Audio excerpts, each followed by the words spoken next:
দক্ষিণবঙ্গে আজকেও বৃষ্টিপাতের সম্ভাবনা রয়েছে বেশ কিছু জেলাতে।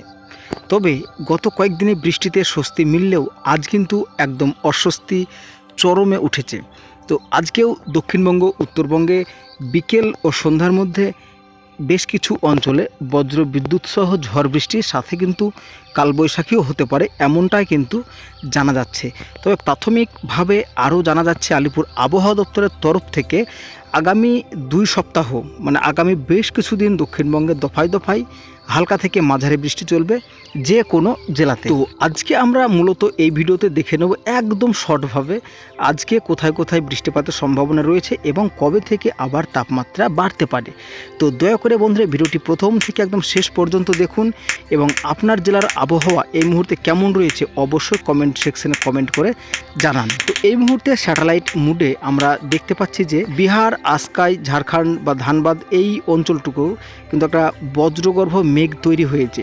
এখন এই মেঘ কিন্তু আগামী 2 থেকে 3 ঘন্টার মধ্যে পশ্চিম বর্ধমান, পশ্চিম মেদিনীপুর এবং ঝাড়গ্রামের বেশ কিছু অংশে বৃষ্টিপাত হতে পারে, যেটা কিন্তু এই মুহূর্তে অনুমান করা যাচ্ছে। তবে আকাশ মেঘলা থাকতে পারে বাঁকুড়া, পুরুলিয়াও।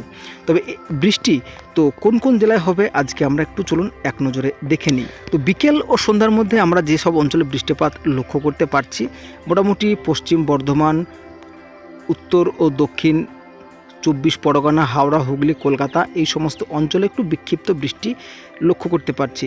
তবে নদিয়া, মুর্শিদাবাদ, বীরভূম এই জেলাগুলোতে কিন্তু আজকে এই মুহূর্তে বৃষ্টিপাতের সম্ভাবনা কম রয়েছে।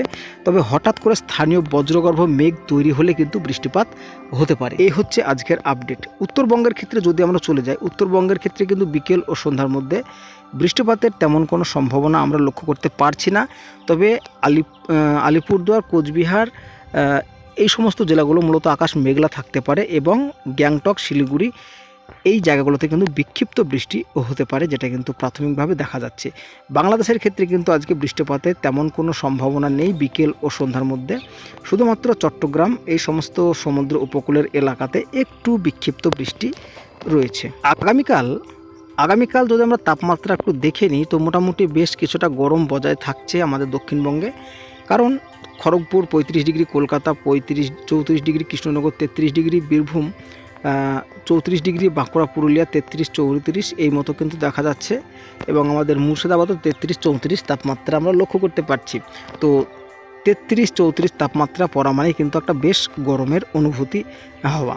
তো তাপমাত্রা বেশ কিছুদিন কিন্তু বাড়বে, আবারও আস্তে আস্তে কিন্তু তাপমাত্রা মোটামুটি প্রায় 40 ডিগ্রির কাছে পৌঁছে যাবে এবং পরবর্তী সময়ে আবারও ঝড় বৃষ্টি আমাদের বাংলায় আসবে। তো বন্ধুরা এই ছিল আজকে সংক্ষিপ্ত আপডেট। কেমন লাগলো অবশ্যই কমেন্ট করে জানাবেন। তো দেখা হচ্ছে পরবর্তী আপডেটে। সবাই ভালো থাকবেন এবং সুস্থ থাকবেন।